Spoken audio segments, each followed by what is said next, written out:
안녕하세요. 요즘 같은 개성시대에 다소 이른 나이부터 시집살이를 시작한 새댁입니다.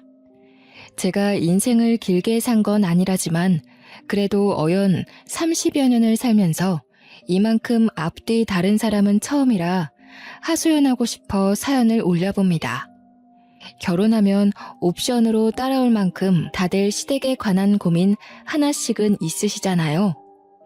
요즘엔 미디어가 다양해서 이 정도 고민들은 미혼 여성들 사이에서도 유명하지 않습니까?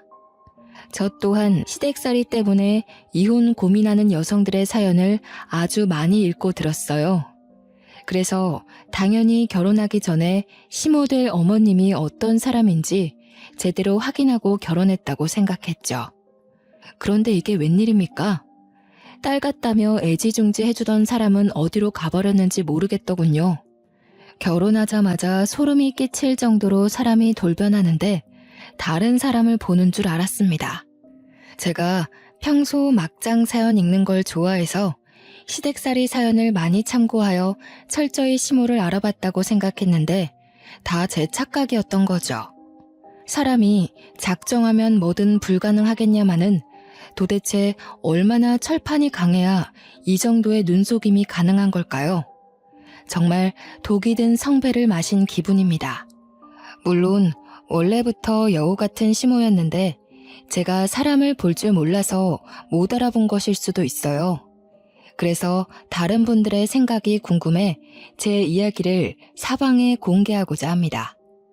정말로 제가 착각할 수밖에 없었는지 아니면 애초에 시모의 여우짓이 드러났던 건지 한번 눈여겨 읽어주세요. 남편과 저는 대학 선후배로 시작된 사이입니다. 저 같은 경우는 경남 지방이 본가인데 서울로 대학을 합격해서 홀로 상경한 상황이에요. 서울로 대학을 합격한 고등학교 친구들이 몇몇 있었다만 같은 서울이라고 해도 만남이 쉽지 않더군요. 물론 서울 땅이 지방에 비해 확연히 크니 당연한 결과겠지만요. 어쨌든 결론은 아는 사람 한 명 없는 땅덩어리에 혼자 뚝 떨어진 신세가 되었다는 겁니다. 대학에 합격했을 때는 마냥 좋아서 축가받기 바빴는데 막상 서울로 올라오니까 조금 막막하더라고요. 요즘은 휴대폰만 있으면 어디든 찾아갈 수 있고 조사해 볼 수 있다지만 그렇다고 낯선 곳이 금방 적응되는 건 아니거든요. 입학식 전부터 서울에 구한 자취방에 올라와 있었기에 학교 가기 전까진 하루 종일 집에만 박혀 있었어요. 간혹 친구들과 전화를 하며 같은 처지의 상황을 공유하고 위로하는 게 다였죠. 무척 떨리는 입학식을 보내고 선후배들과 대면하는 자리가 있었는데 남편을 그 자리에서 처음 만났습니다. 솔직히 남편의 피지컬이 남들 눈에 확 들어올 만큼 잘나지는 않았어요. 사람을 외적으로 판단할 생각은 없다만 남들에게 소개시켜주면 되게 제가 아깝다는 말을 많이 들었을 정도의 비주얼이었죠. 그래서 저도 복학생으로 앉아있는 남편에게 그닥 눈길이 주지 않던 후배 중 한 명이었어요. 보니까 남편은 동기들 사이에서도 그리 적극적으로 자리를 즐기는 사람은 아니더군요. 소심해서라기보단 진중한 사람에 가까워서 이런 술자리에서 노는 게 익숙하지 않은 사람이었어요. 저는 선배들에게 잘 보이기 위해 적극적으로 노력하는 신입생이었는데 선후배를 떠나서 제 테이블에서 소외되는 사람이 있는 게 단지 싫었습니다. 그렇다 보니 제가 남편에게 가장 많이 질문을 하는 후배가 되어 있더라고요. 의도한 건 아니었는데 어느새 제 이미지가 그렇게 찍혀버려 다들 술게임하고 놀 때 저만 남편과 캠퍼스 전반에 관한 진지한 대화를 주고받았습니다. 그 자리에서 자연스레 전화번호를 주고받게 되었는데 나중에 알게 된 사실이 있다면 남편이 꽈탑이더라는 겁니다. 그날 남편에게 잘 보였던 덕분인지 남편은 제게 알아서 이렇다 할 정보를 많이 주었어요. 그래서 솔직히 학점 관리에 많은 도움을 받았답니다. 제가 꽈탑 선배님을 꽉 잡고 있다는 소문이 저희 동기들 사이에 퍼져서 친구들도 제게 많이 접근하더군요. 그로부터 받는 관심과 인기가 나쁘지 않아 저는 남편의 존재에 더 감사하며 친해졌습니다. 어느새 과제도 도움받고 별일 없어도 개인적으로 만남이 잦다 보니 제 자취집까지 공개하게 되었는데요. 남편이 서울 토박이라서 제가 서울 지리에 여전히 적응 못하고 있는 것에도 많이 도움을 주었어요. 좋은 곳에 많이 데려가주고 소개도 해주었는데 지금 생각해보니 함께 보낸 그 시간들이 모두 데이트였던 거 있죠. 비주얼이 제 스타일은 아니었지만 남편에게서 많은 걸 배우다 보니 어느덧 모르는 게 생기면 자연스레 남편을 찾게 되었고 확신 없는 계획을 앞두고도 남편에게 조언을 구하고 있더라고요. 나중에는 남편과 동거를 하는 게 아닌가 싶을 만큼 제 자취방에 남편의 물건들이 하나씩 채워졌어요. 남편이 제 집에 오는 게 당연한 수준이 되었다는 겁니다. 그러다 한날은 남편이 쉬는 날에 자취집을 찾아왔더라고요. 연락도 없이 찾아와서 놀랐지만 서프라이즈로 방문했다는 남편의 의도가 귀여워서 웃었던 기억이 납니다. 이거 반찬인데 우리 엄마가 너 먹이라고 챙겨줬어. 지방에서 올라와서 혼자 지낸다고 하니까 갖다 주라고 하더라. 부모님이 멀리 계시면 반찬 같은 거 챙겨주고 싶어도 어려울 거라고. 보고 안 먹는 것들 있으면 말해달래. 남편이 들고 온 종이 가방을 보는데 난생 처음으로 생판 모르는 남에게 감동이란 걸 느꼈습니다.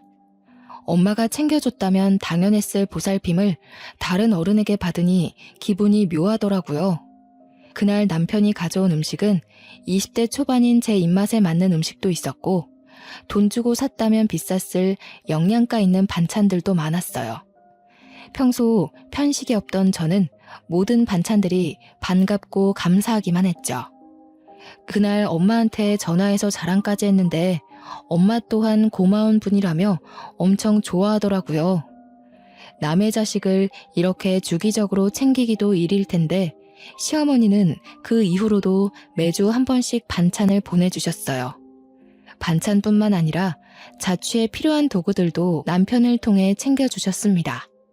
시어머니께서 딸을 갖고 싶어 하셨다는 걸 남편을 통해 들었는데요.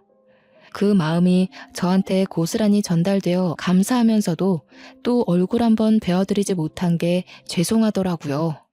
이번 주말에 오빠 집에 가도 돼? 어머님한테 감사 인사드리고 싶어서.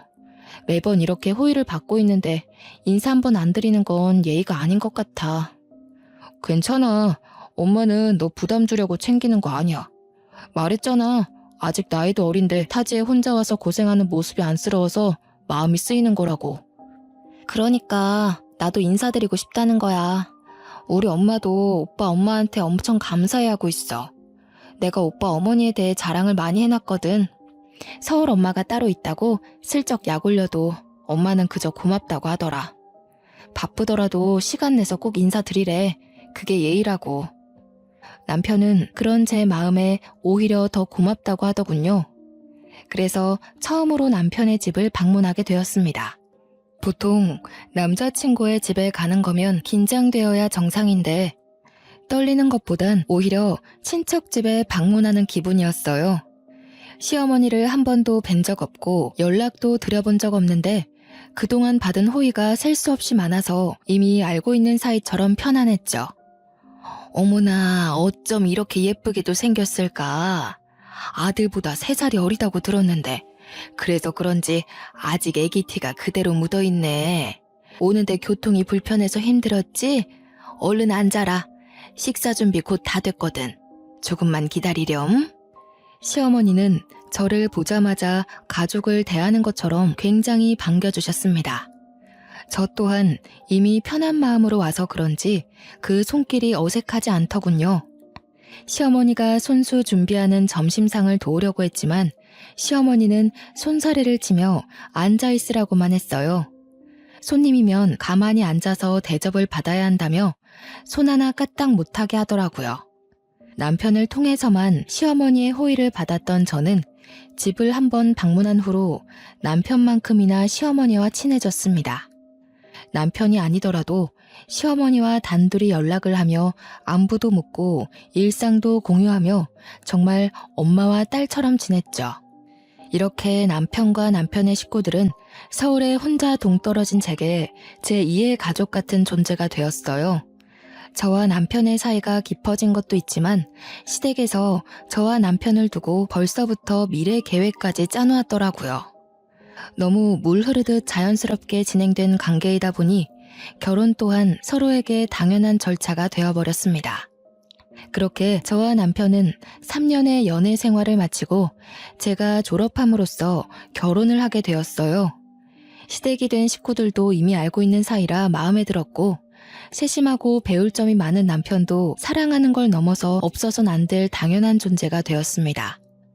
모든 게 순조로웠고 제 마음에 쏙 들었으나 딱 한 가지 걱정되는 부분이 있었어요. 저는 자취를 한 사람이나 시어머니께서 보내주는 반찬으로 생활했고 청소나 빨래는 자취생이 할 법한 정도의 수준으로만 해왔기에 사실상 살림을 할 줄 모른다고 하는 게 맞았어요. 자신 없는 소리로 시어머니께 이 사실을 고백한 적이 있었는데 시어머니가 망설임 없이 그런 건 걱정하지 말라며 다 살면서 배우면 되는 거고 합가하는 동안에는 자신이 살림을 하면 되니 신경 쓰지 말라고 하셨습니다. 원래는 분가를 하려고 했는데 시어머니가 이제 막 졸업해서 취업한 애가 무슨 돈이 있겠냐며 처음엔 시댁에 들어와 살다가 나중에 분가하라고 하라고 하는 겁니다. 남편이랑 얘기해봤는데 남편도 그게 현명한 방향인 것 같다고 해서 저도 바로 수긍했습니다. 이때까지만 해도 결혼 참 잘했다고 생각했어요. 시댁 때문에 골머리 앓는 친구들에게 자랑조차 하기 미안할 정도로 저는 시댁이 너무 좋았죠. 이런 시댁이라면 시집와도 고생 없이 행복하게 지낼 수 있겠다 싶은 확신이 있었거든요. 그동안 받은 시어머니의 은혜에 제대로 보답해드려야지 하는 마음만 굴뚝 같았어요. 예정에 없던 시댁에 들어가게 되었지만 이미 시댁이 친정 못지않게 편해서 거부감이 전혀 없었어요. 우리 부모님도 상견례 때 시댁을 처음 만난 후 사돈되는 사람들이 너무 좋은 분들 같다며 딸을 보내기에 안심이 된다고 하더군요. 남편한테도 똑똑하고 든든한 사위라며 덕담을 많이 해주었습니다. 그렇게 시댁에 들어간 지 한 달 정도 되는 시점이었을 겁니다. 뒤늦게 신혼여행 때 허니문 베이비가 생겼다는 걸 알게 되었어요. 조금 독특하다 싶은 꿈을 꾸었는데 그 꿈이 주는 느낌이 너무 묘해서 임신 테스트기로 측정을 해보고 알았거든요. 남편이 직장인이라 혼자서 그 영광적인 순간을 맞이했는데요. 남편이 바로 달려와 줄 수 있는 게 아니라서 어쩔 수 없이 혼자 산부인과로 달려갔습니다. 임신이 확실하다는 결과를 얻고 병원을 나와서 바로 남편에게 전화를 걸었어요. 정말? 생각도 못하고 있었는데 임신이라니. 우선 너무 축하해. 너무 기쁘다. 오늘은 집에 일찍 들어가야겠어. 뭐 먹고 싶은 거 없어? 평소에 해산물 좋아했잖아. 좀 사갈까? 입덧 같은 건 아직 할 시기가 아닌가? 어떤 게 입에 안 맞을지부터 알아놔야겠네. 나중에 병원 한 번 더 같이 가자. 마치고 바로 집 갈 테니까 무리하지 말고 쉬고 있어. 남편이 평소 들뜨는 성격은 아니었던지라 임신 소식을 알려도 목소리가 차분하기만 했어요. 그래도 다른 때보다 말수가 많아진 것 보면 남편 또한 기뻐서 흥분한 상태라는 걸 직감할 수 있었죠. 임신이란 건 엄마처럼 어른스럽고 준비된 사람에게만 찾아오는 축복이라고 생각했는데 한 번도 생각해보지 않은 제게 아이가 생겼다는 것이 믿기지 않았어요. 잘할 수 있을까? 좋은 엄마가 될 수 있을까? 이런저런 걱정에 두렵기도 했지만 그만큼 왠지 모를 설렘도 크게 뒤따랐죠. 남편 다음으로 친정 식구들한테도 전화를 해서 임신 소식을 알렸더니 목소리 크신 엄마가 너무 기뻐 소리를 지르더라고요. 엄마 목청이 원래 크다는 걸 알았지만 그날따라 전화기가 터지는 줄 알았습니다. 엄마랑 통화가 길어져 내내 전화기만 들고 있다 보니 어느새 집에 도착을 했어요. 그런데 TV도 안 틀고 거실에 가만히 앉아있는 시어머니를 마주했는데 표정이 너무 안 좋으신 겁니다. 저런 먹구름 낀 안색을 한 번도 보지 못했는데 순간 평소와 다른 분위기를 느꼈죠. 너는 애가 어찌 된 게 나가면 나간다 말도 없이 외출을 하니? 집에 있는 사람 생각은 안 하니? 종일 집에 있던 사람이 갑자기 없어지면 같이 있는 식구가 놀랄 거란 생각은 안 해봤어? 아직도 처녀 때처럼 철부지 행동을 하면 어떡하니? 너 지금 한 집안의 안사람이야. 이런 자질구레한 실수는 더 이상 해서는 안 되지. 네 시아비 오늘은 집에서 점심을 먹었다. 점심상을 시엠이 혼자 준비하게 했다고 한 소리 하시더라. 아, 죄송해요, 어머님. 저 산부인과 다녀오는 길이에요. 임신이라고 하더라고요. 집에서 2줄 확인했는데 너무 놀라서 말씀드리고 나가는 걸 깜빡했어요. 놀라셨죠? 정말 죄송해요. 시어머니는 제가 연락도 없이 사라진 것에 많이 놀라면서도 임신 소식에 당황하기도 하였습니다. 지금에서야 생각해보면 이게 당황할 일인가 싶었는데 그때는 그저 시어머니의 마음을 풀어주고자 하는 생각 때문에 그 부분을 알아차리지 못했죠.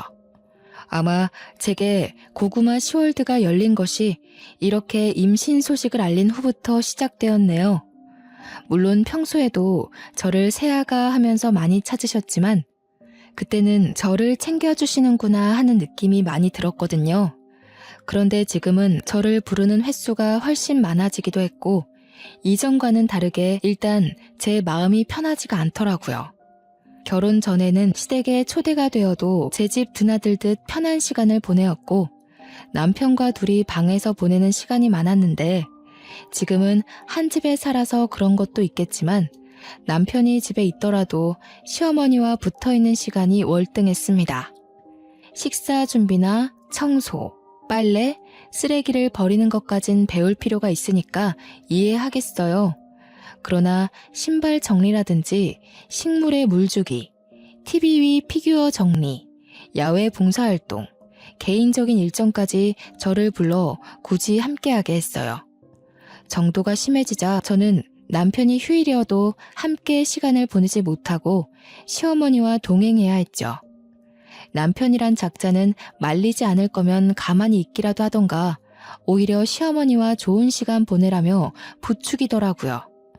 물론 임신을 하기 전에는 시어머니와 함께하는 시간이 길다며 좋아했어요.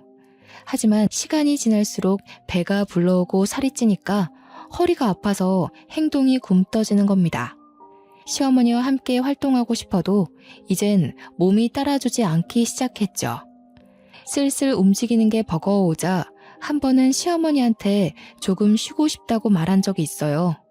조심스럽게 말씀드렸는데 다행히 시어머니가 흔쾌히 허락해 주더군요. 이때 잠깐 예전에 엄마 같던 시어머니의 마음씨를 느꼈습니다. 덩달아 마음의 안정이 찾아와 간만에 방에 누워 부은 다리를 풀어줄 수 있었죠. 그러나 엄마 같다고 느꼈던 그 찰나의 순간이 다 제 착각이었던 겁니다. 쉬는 걸 허락해 주셨으나 이건 절대 쉬는 게 아니었습니다. 임산부는 꽉 막힌 공간에 있으면 안 좋아. 방문 좀 열어서 환기를 자주 시켜야 해. 바닥 청소는 언제 했니? 굴러다니는 먼지가 눈에도 보이는구나. 좀 닦아야겠어. 네, 어머님. 조금만 쉬고 제가 나중에 닦아놓을게요. 아침 일찍부터 오래 움직였더니 다리가 부어서요. 허리에도 무리가 와서 잠깐만 누워있겠습니다. 시어머니는 말로는 그렇게 하라면서 행동으로는 은근히 눈치는 주었어요. 방 안에 들어와 여기저기 먼지가 많이 쌓였다면서 혼잣말을 계속하시고 남편이 기관지가 안 좋은데 먼지가 너무 많아서 겨우 잠재웠던 비염이 도지겠다며 궁시렁궁시렁 말이 많았죠. 똥 밟은 사람처럼 한참을 중얼거리다가 드디어 방을 나가는 것 같더니 나가도 나가는 게 아니더라고요. 저희 방은 방문을 열면 주방이 바로 마주보는 위치에 있었어요. 시어머니가 나가고 이제야 좀 쉬어보나 했는데 저 멀리 주방에서 시어머니가 이것저것 청소를 하기 시작하는 겁니다. 못 본 척 눈 감으며 신경 안 쓰려고 했어요. 그런데 원래 성격이 얌전하시고 조곤조곤하시던 분이 갑자기 왜 이렇게 혼잣말을 많이 하는 건지 이번에는 저녁 준비를 해야겠다며 주절거리는 겁니다. 심지어 오후 3시 정도밖에 안 된 시간인데 냉장고를 열고 난리가 났죠. 신경 안 쓰려고도 너무 대놓고 보이는 위치라 거슬릴 수밖에 없는 상황이었습니다. 어쩔 수 없이 더 쉬지 못하고 결국 몸을 일으켜야 했어요. 왜 나왔니? 더 쉬지 않고.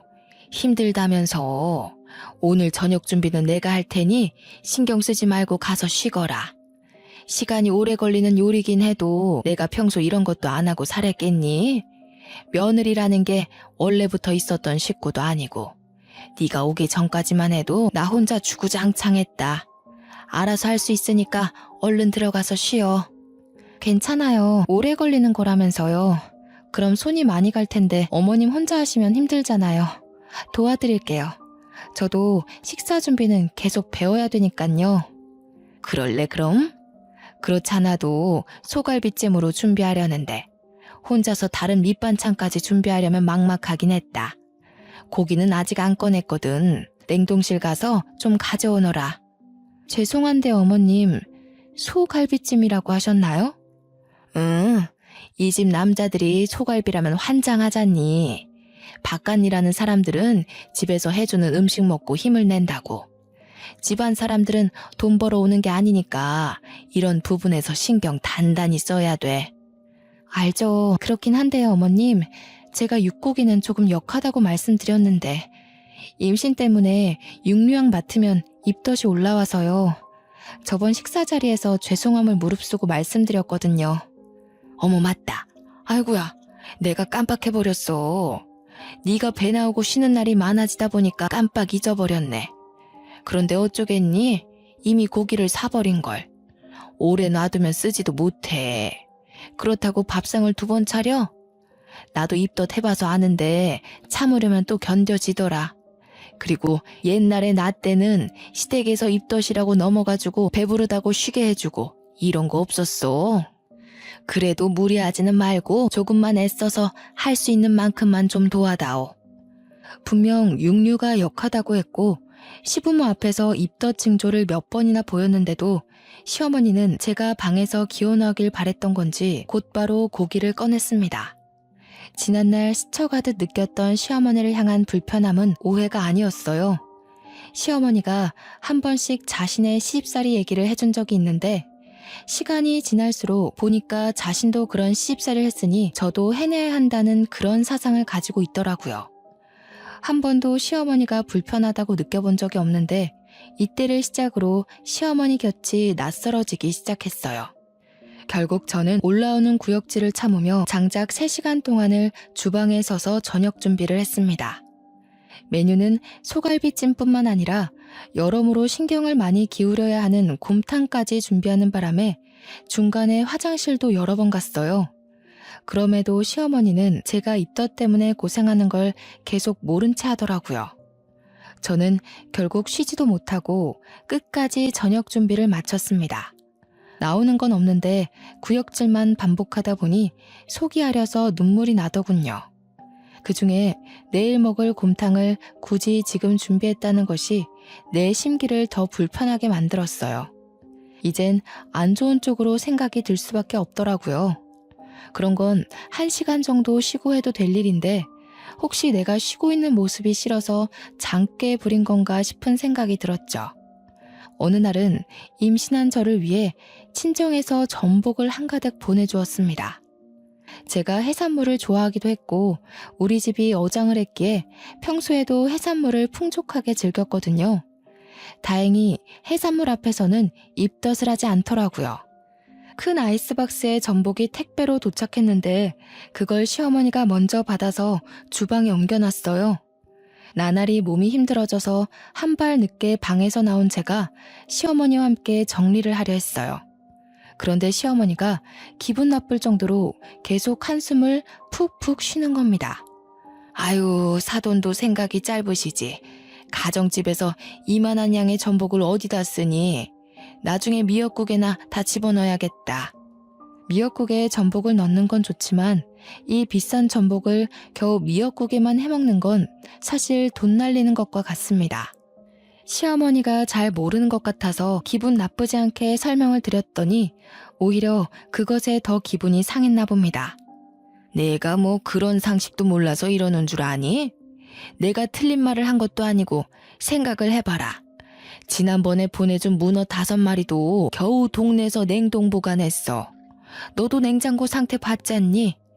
문어도 집에 먹는 사람이 없어서 해결 못하고 있는데 이건 또 어떻게 다 보관하라고. 아가, 너도 친정이라고 무작정 감싸줄 게 아니야. 해산물도 한두 번이지 계속 먹으면 물린다는 걸 모르시나 봐. 네 시아버지랑 남편은 육류 좋아하는데 계속 해산물만 내주면 어디 힘내서 일을 나가겠어? 시어머니가 톤이 차분한 편이라 조곤조곤 말씀하시는데 옛날에는 그 분위기에서 묻어나는 우아함이 멋있어 보였다면 지금은 그저 얄밉고 서운하게만 들리더라고요. 문어도 제사 때 한번 꺼내서 손질하고는 냉동실에서 한 번도 꺼낸 적이 없으십니다. 시아버지와 남편이 육류만 찾는 것도 아니었고 해산물을 싫어하는 건 더더욱 아니었어요. 시어머니는 제가 해산물 좋아하는 걸 알고 있어요. 그래서 결혼 전에도 제게 해산물 반찬을 꼬박 보내주시던 분이었거든요. 그런데 이제 와서 해산물 재료를 보고 툴툴거리는 모습이 너무 황당하다는 거죠. 또 제가 지금 육류는 역해서 입덧을 한다고 말해놓은 상황이라 저는 시어머니가 제 입맛을 조금이나마 신경 써줄 거라 믿었습니다.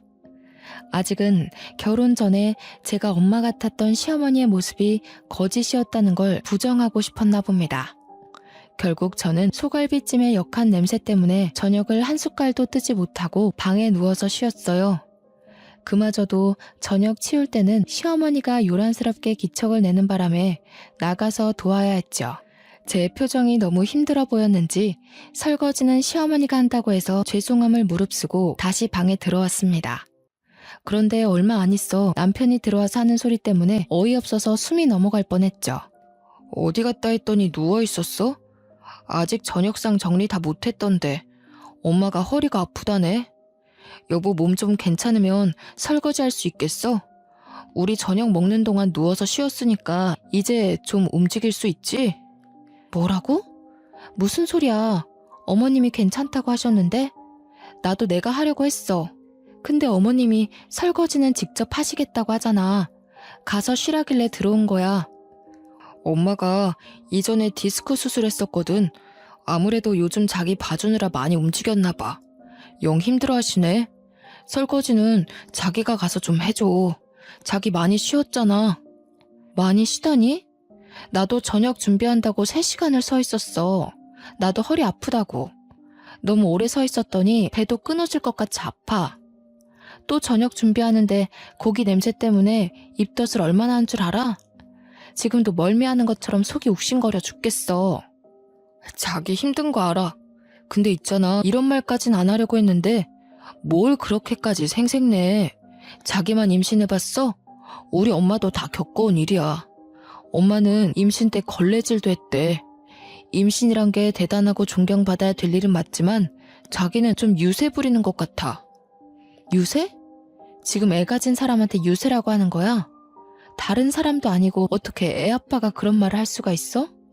내 뱃속의 아기 나 혼자 만들었어? 이 애기 나 혼자 지키는 거야? 자기도 이 애가 안전하게 태어날 수 있도록 보살필 의무가 있어. 어떻게 어머님 말만 듣고 같이 부려먹을 생각을 해? 무슨 소리를 하는 거야. 부려먹긴 누가 부려먹는다고 그래. 우리 엄마 아파서 좀 도와달라고 하는 게 어떻게 부려먹는 거야? 우리 엄마가 너 서울 올라와서 얼마나 딸 챙기듯 살펴줬는지 잊었어? 그 은혜는 안 갚을 생각이야? 갚기를 바라고 베푸는 은혜가 은혜 맞아? 지금 생각해보니 그렇네. 어머님은 훗날 내가 며느리가 되었을 때 생색내려고 잘해줬던 거였어. 딸로서가 아니라 며느리로 삼으려고 밑밥 뿌리신 거라고. 야, 너 말 그따위로밖에 못해? 못 배운 거 가르쳐서 사람 만들어놨더니 뭐라고? 어른한테 말하는 꼬라지가 그게 뭐야? 못 배운 거? 그래, 그렇게 똑똑한 사람이 왜 자기 엄마 잘못된 건 바로잡지 못했을까? 당신보다 덜 배우고 덜 똑똑한 나도 어머님이 장깨 부리고 있는 게 너무 보이는데 똑똑한 머리로 한번 생각해봐. 막말로 어머님이 임신한 채로 걸레질했으면 나도 그래야 돼? 어머님이 지독한 시집살이 겪었으면 나까지 생지옥을 겪어야 되는 거야? 이런 건 어디서 내려온 세습인데? 자기 집에서만 전해져 오는 전통 같은 거야? 대체 갑자기 왜 이래? 왜 이렇게 버르장머리가 없어졌어? 임신 때문에 겪는 우울증 뭐 그런 거야? 어와동동 해주길 바래서 지금 떼쓰는 거야? 그런 거면 차라리 날 괴롭혀. 몸 아픈 우리 엄마 힘들게 하지 말고. 몸 아픈 우리 엄마라 되게 우습다. 나 여태 자기한테 서운했던 적 한 번도 없었는데 지금은 너무 미워. 남편은 말 그대로 남의 편이라더니 나는 이런 일을 안 겪을 줄 알았는데 아무래도 똥차에 탄 것 같아. 결혼 전에는 저를 바로잡아주던 남편의 똑 부러지는 말투가 멋있기만 했는데 한순간에 꼴보기 싫은 꼰대처럼 느껴졌어요. 벽과 대화하는 기분이었죠. 더 이상 말씨름할 기운이 없어서 결국 설거지를 하러 나왔습니다. 아까 전화기만 해도 바로 설거지를 시작할 것 같던 시어머니는 화장실 다녀오는 척 하더니 저를 발견하자마자 이제서야 고무장갑을 끼더라고요. 남편에게 퍼붓고 나니 시어머니의 여우 같은 행동이 좀 더 객관적으로 봐지더군요. 저는 그날 잠들기 전까지 남편의 존재를 투명인간 취급했습니다. 남편이 말을 걸어도 대화를 받아주지 않았어요. 저는요, 그날 하루 저녁 안 먹고 쉬었던 시간 말고는 10분 이상 누워본 적이 없었습니다. 다 늦은 밤에서야 잠자리에 누웠는데 너무 고단하고 서러웠던 마음에 눈물이 나는 겁니다. 멀리 있는 엄마가 너무 보고 싶어서 거의 충동적으로 장문의 문자를 보내버렸지 뭡니까.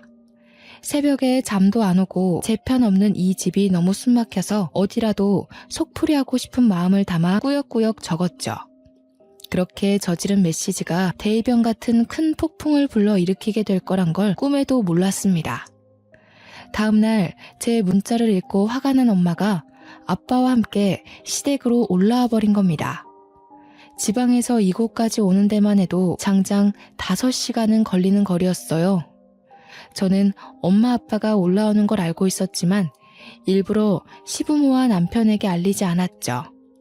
마침 남편도 휴일이고 모두가 집에서 쉬는 날이었거든요. 사돈께서 연락도 없이 어쩐 일이십니까?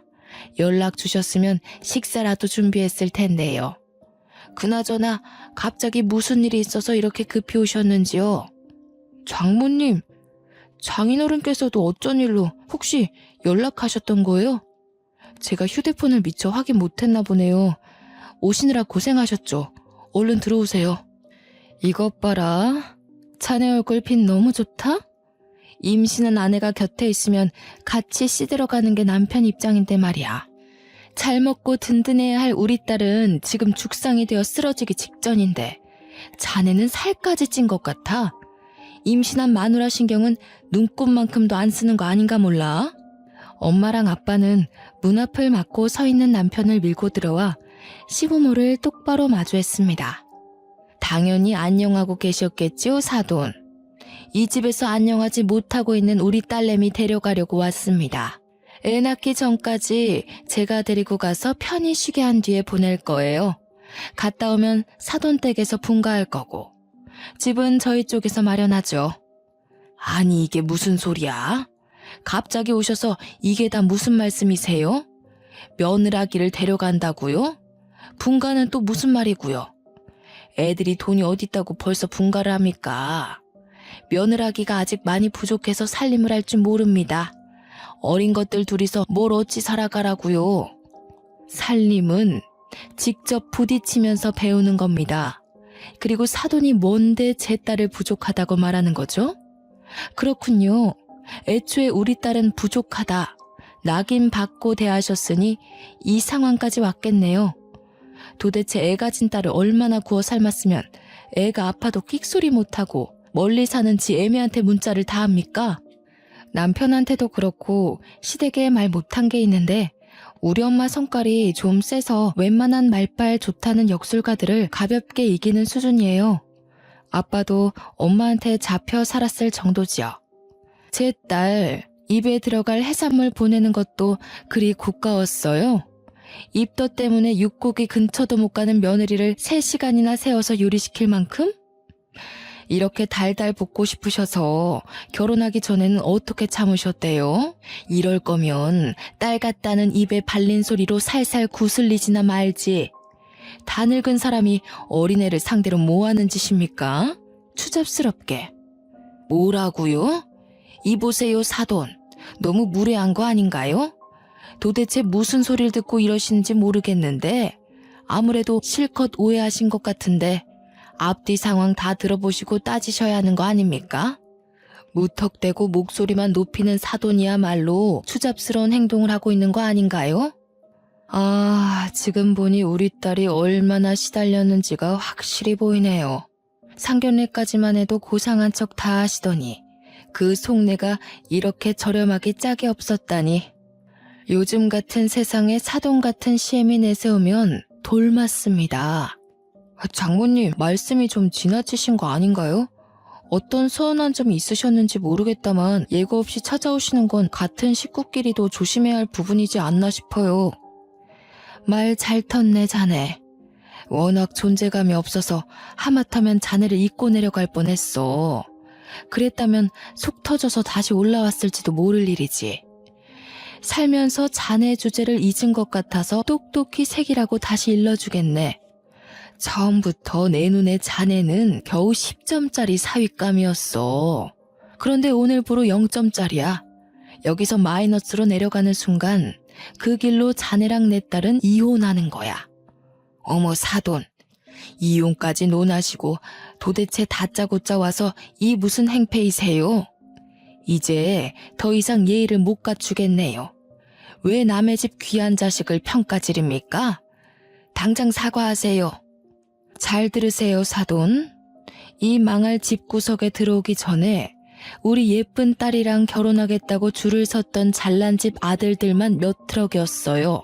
그 중에서 사돈 아들이 제일 못생기고 돈도 없는 집구석인데 그래도 결혼을 시킨 이유는 우리 딸이 너무 좋아하기도 했고 딸한테 마음 다 바쳐 헌신하는 모습이 만족스러웠기 때문이었어요. 그런데 어쩌고 어째요? 못생긴 것이 주둥이만 살아서 임신이 유세니하는 소리를 짓거려요? 예? 장모님, 오해세요. 자기 도대체 장모님께 뭐라고 말씀드린 거야? 자기가 어제 나보고 그랬잖아. 어머님은 임신하고 걸레질도 했다면서 나보고 유세 떨지 말라며. 임신 나만 하는 거 아니라고.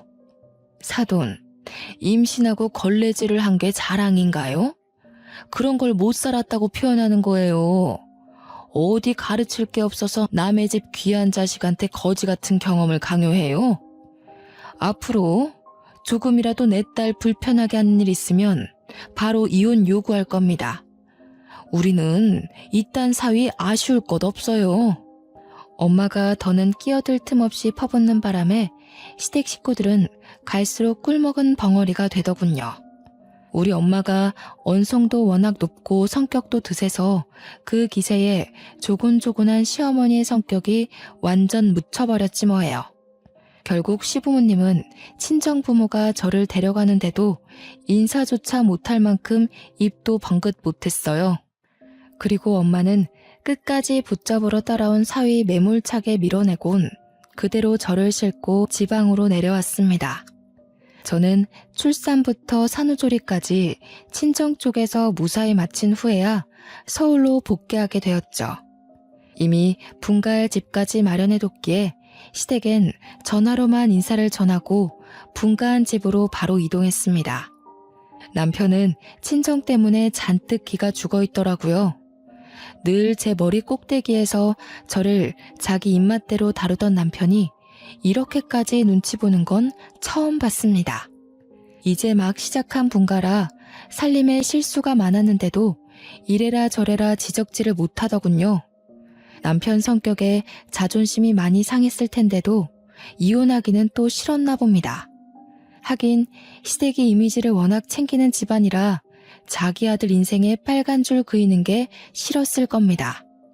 그 때문인지 남편도 이젠 눈치껏 행동하며 저와 시댁 사이의 거리까지 혼자서 잘 조절합니다. 숨막히기만 했던 결혼 생활이 지금은 친정엄마 덕분에 너무도 살만해졌어요. 애 키우는 게 예산일이 아닌데 육아 스트레스와 더불어 고부간의 갈등까지 심화되었다면 아마 제가 먼저 참지 못하고 남편에게 이혼을 요구했을지도 모를 일이었죠. 저는 결코 우리 엄마가 오버했다고 생각하지 않습니다.